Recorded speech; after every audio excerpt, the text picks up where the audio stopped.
Parliament ప్రత్యేక సమావేశాల్లో భాగంగా ప్రధాని మోదీ మాట్లాడుతున్నారు. లైవ్ లో చూద్దాం. और अंदर के अंदर की भी पहुंचाते हैं।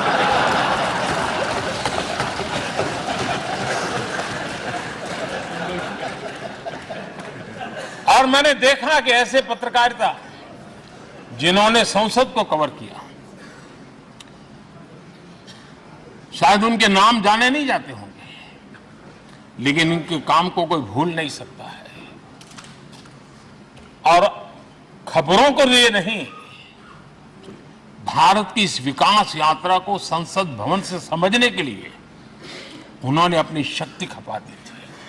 आज भी पुराने जो पत्रकार मित्र मिल जाते हैं और जिन्होंने कभी संसद को कवर किया हो, तो ऐसी अननोन चीजें बताते हैं जो उन्होंने अपनी आंखों से देखी होती, कान से सुनी होती है, जो अचरज करने वाली होती है। यानी एक प्रकार से जैसी ताकत यहां की दीवारों की रही है, वैसा ही दर्पण उनकी कलम में रहा है। और उस कलम ने देश के अंदर संसद के प्रति, संसद सदस्यों के प्रति एक अहोभाव का भाव जगाया है।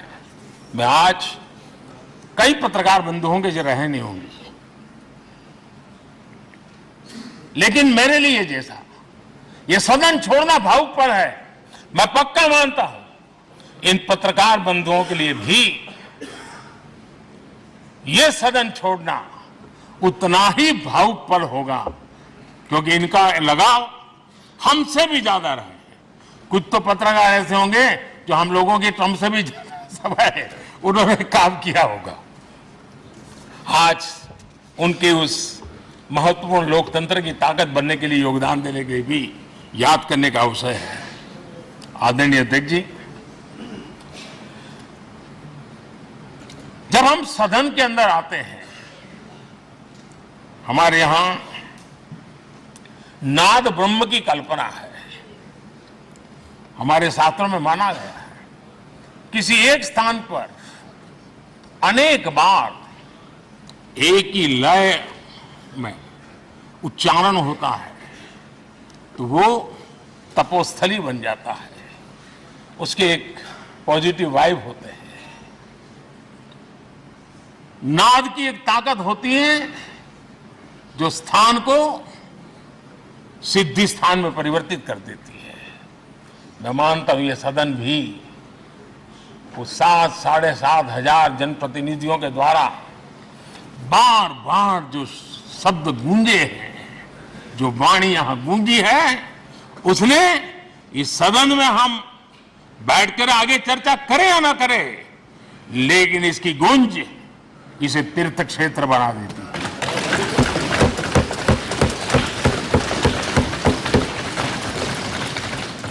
ये जागृत जगह बन जाती है और लोकतंत्र की प्रति श्रद्धा रखने वाला व्यक्ति आज से 50 साल के बाद भी जब यहां देखने के लिए भी आएगा तो उसे उस गूंज की अनुभूति होगी कि कभी भारत की आत्मा की आवाज यहां पर गूंजती थी। और इसलिए अध्यक्ष महोदय, ये वो सदन है जहां कभी भगत सिंह, बटुकेश्वर दत्त, उन्होंने अपनी वीरता सामर्थ्य से अंग्रेज सल्तनत को जगा दिया था बम का धमाका करके। वो बम की गूंज भी जो देश का भला चाहते हैं उनको कभी सोने नहीं देती। आदरणीय अध्यक्ष जी, ये वो सदन है जहां पंडित जी को इसलिए भी याद किएगा, अनेक बातों के लिए याद करेगा, लेकिन हम जरूर याद करेंगे इसी सदन में पंडित नेहरू का at the stroke of midnight की गूंज हम सबको प्रेरित करती रहेगी। और इसी सदन में अटल जी ने कहा था, वो शब्द आज भी गूंज रहे हैं इस सदन में, सरकारें आएगी जाएगी, पार्टियां बनेगी बिगड़ेगी, लेकिन ये देश रहना चाहिए।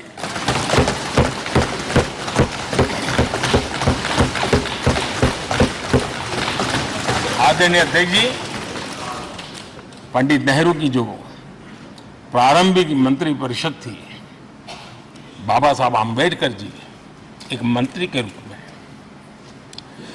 दुनिया की बेस्ट प्रैक्टिसेस भारत में लाने पर बहुत जोर दिया करते थे। फैक्ट्री कानून में अंतर्राष्ट्रीय सुझावों को शामिल करने पर बाबा साहब सर्वाधिक आग्रही रहे थे और उसका परिणाम आज देश को लाभ मिल रहा है। बाबा साहब आम्बेडकर ने देश को नेहरू जी की सरकार में वाटर पॉलिसी दी थी और उस वाटर पॉलिसी बनाने में बाबा साहब आम्बेडकर की बहुत बड़ी भूमिका रही थी। आदरणीय अध्यक्ष जी, हम ये जानते हैं कि भारत में बाबा साहब आम्बेडकर एक बात हमेशा कहते थे कि भारत में सामाजिक न्याय के लिए भारत का औद्योगिकरण होना बहुत जरूरी है, क्योंकि देश के दलित पिछड़ों के पास जमीन ही नहीं है, वो क्या करेगा? औद्योगिकरण होना चाहिए। और बाबा साहब इस बात को मान करके डॉक्टर श्यामा प्रसाद मुखर्जी जो पंडित नेहरू के मंत्री थे, उन्होंने इस देश में और पहले वाणिज्य मंत्री के रूप में और उद्योग मंत्री के रूप में उन्होंने इंडस्ट्री पॉलिसी इस देश में लाई थी। आज भी कितनी ही इंडस्ट्री पॉलिसी बने, लेकिन उसकी आत्मा वही होती है जो पहली सरकार के थी और उनका भी बहुत बड़ा अहम योगदान रहा था। आदरणीय अध्यक्ष जी, लाल बहादुर शास्त्री जी ने 65 के युद्ध में हमारे देश के जवानों में का हौसला बुलंद करना, उनके सामर्थ्य के लिए को पूरी तरह राष्ट्र में झोंक देने की प्रेरणा इसी सदन में से दी थी लाल बहादुर शास्त्री का। और यहीं पर उन्होंने ग्रीन रिवॉल्यूशन के लिए एक मजबूत नींव लाल बहादुर शास्त्री जी ने रखी थी। आदरणीय अध्यक्ष जी, बांग्लादेश की मुक्ति का आंदोलन और उसका समर्थन भी इसी सदन ने इंदिरा गांधी के नेतृत्व में किया था। इसी सदन ने इमरजेंसी में लोकतंत्र पर होता हुआ हमला भी देखा था और इसी सदन ने भारत के लोगों की ताकत को एहसास कराते हुए मजबूत लोकतंत्र की वापसी भी इसी सदन ने देखी थी। वो राष्ट्रीय संकल्प भी देखा था, ये सामर्थ्य भी देखा था।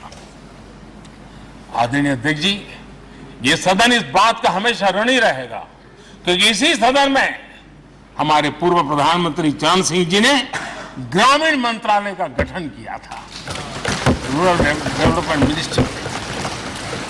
इसी सदन में मतदान की उम्र 21 से 18 करने का निर्णय हुआ था और देश की युवा पीढ़ी को इसका योगदान देने के लिए प्रेरित किया गया, उत्साहित किया गया था। हमारे देश ने गठबंधनों की सरकारें देखी, पीपी सिंह जी हो, चंद्रशेखर जी, और बाद में एक सिलसिला चला। लंबे अरसे से दिशा में देश जा रहा था, आर्थिक नीतियों के बोझ तले देश दबा हुआ था, लेकिन नरसिम्हा राव की सरकार थी जिन्होंने हिम्मत के साथ पुरानी आर्थिक नीतियों को छोड़ करके नई राह पकड़ने का फैसला किया था, जिसके आज देश को परिणाम मिल रहे हैं। अटल बिहारी वाजपेयी जी का सरकार भी हमने इसी सदन ने देखी। सर्व शिक्षा अभियान देश में आज वो महत्वपूर्ण बन गया है। आदिवासी कार्यालय मंत्रालय अटल जी ने बनाया, नॉर्थ ईस्ट का मंत्रालय अटल जी ने बनाया, न्यूक्लियर टेस्ट भारत के सामर्थ्य का परिचायक बन गया। और इसी सदन में मनमोहन जी की सरकार कैश फॉर वोट को भी, उस कांड को भी सदन ने देखा है। आदरणीय अध्यक्ष जी, सबका साथ सबका विकास का मंत्र, अनेक ऐतिहासिक निर्णय, दशकों से लंबित विषय, उनका स्थायी समाधान भी इसी सदन में हुआ। आर्टिकल 370, ये सदन हमेशा हमेशा गर्व के साथ कहेगा कि सदन के कारण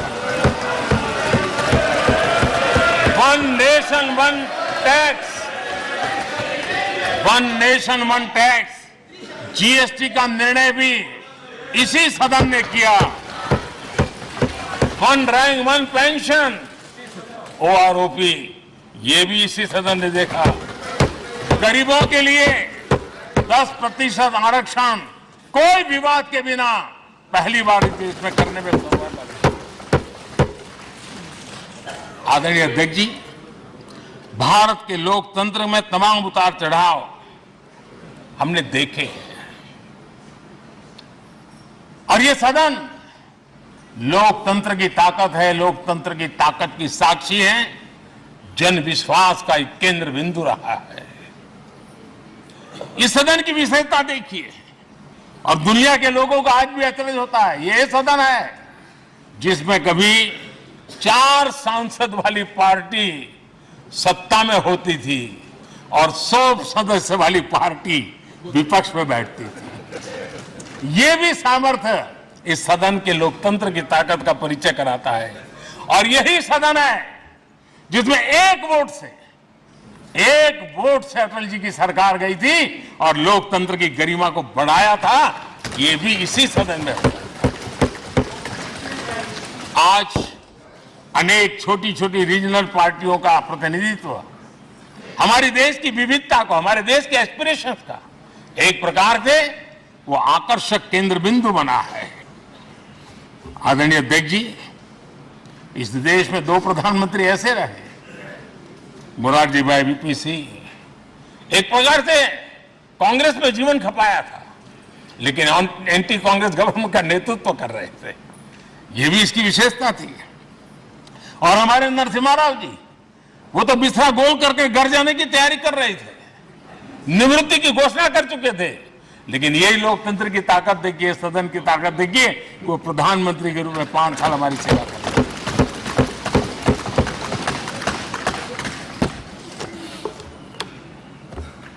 आदरणीय अध्यक्ष जी, सबकी सहमति से कठिन कार्य होते हुए हमने देखे हैं। 2000 की साल थी, अटल जी की सरकार थी। इसी सदन ने 3 राज्यों का गठन सर्व स्वीकृति से किया और बड़े उमंग उत्साह से किया।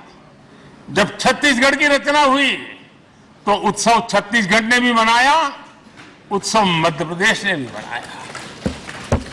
जब उत्तराखंड की रचना हुई तो उत्सव उत्तराखंड ने भी मनाया, उत्सव उत्तर प्रदेश ने भी मनाया।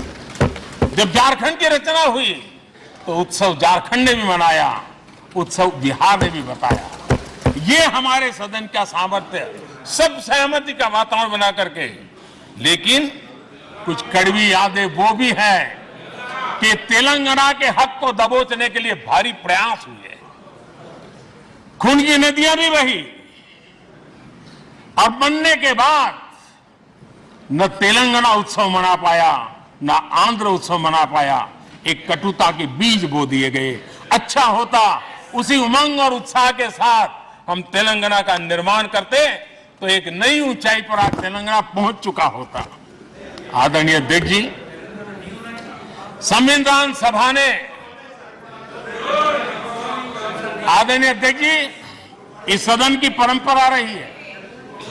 संविधान सभा ने उस समय अपना दैनिक भत्ता 45 रुपये से कम करके 40 कर दिया था। उनको लगा हमें इसको कम करना चाहिए। आदरणीय अध्यक्ष जी, यही सदन है कैंटीन में मिलने वाली सब्सिडी, जो बहुत कम पैसे में खाना मिलता था, इसी सदस्यों ने उस सब्सिडी को भी खत्म कर दिया और पूरा पैसा देकर के अब कैंटीन में खाते हैं। आदरणीय अध्यक्ष जी, कोरोना काल में जब जरूरत पड़ी तो यही सांसद जिन्होंने एमपी लेड फंड को छोड़ दिया और देश को इस संकट की घड़ी में मदद करने के लिए आगे आए। इतना ही नहीं, कोरोना काल में इसी सदन के सांसदों ने अपने तनख्वाह में 30% कटौती की और उन्होंने देश के सामने आए हुए संकट में अपनी बहुत बड़ी जिम्मेवारी निभाई। आदरणीय अध्यक्ष जी, हम गर्व से कह सकते हैं, ये सदन में बैठे हुए लोग भी कह सकते हैं, हमारे पूर्वज जो सदन में बैठे थे वो भी कह सकते हैं कि हम ही लोग हैं जिन्होंने हम पर डिसिप्लिन लाने के लिए हमारे यहां जनप्रतिनिधित्व कानून में समय समय पर कठोरता बरती। नियम हमने ही लादे, हमने ही तय किया कि नहीं, जनप्रतिनिधि के जीवन में ये नहीं हो सकता। मैं मानता हूं ये जीवंत लोकतंत्र का बहुत बड़ा उदाहरण है और ये सदन ने दिया है, यही माननीय सांसदों ने दिया है और हमारी पुरानी पीढ़ी के सांसदों ने दिया है। और मैं मानता हूं कि कभी कभी उन चीजों को भी याद करना चाहिए। आदरणीय अध्यक्ष जी, हम जो वर्तमान सांसद हैं उनके लिए तो ये विशेष सौभाग्य का अवसर है। सौभाग्य का अवसर इसलिए है कि हमें इतिहास और भविष्य दोनों की कड़ी बनने का अवसर मिल रहा है।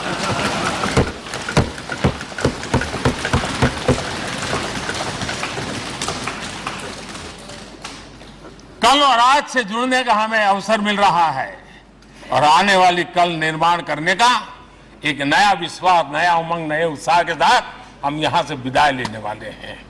आदरणीय अध्यक्ष महोदय, आज का दिवस सिर्फ और सिर्फ इस सदन के सभी 7,500 जनप्रतिनिधि रह चुके हैं उनके गौरवगान का पल है। इन दीवारों से हमने जो प्रेरणा पाई है, जो नया विश्वास पाया है, उसको लेकर जाने का है। बहुत सी बातें ऐसी थी जो सदन में हर किसी की ताली की हकदार थी, लेकिन शायद राजनीति उसमें भी आड़े आ रही है। नेहरू जी के योगदान का गौरव गान अगर इस सदन में होता है, कौन सदस्य होगा जिसको ताली बजाने का मन न कर जाए। लेकिन उसके बावजूद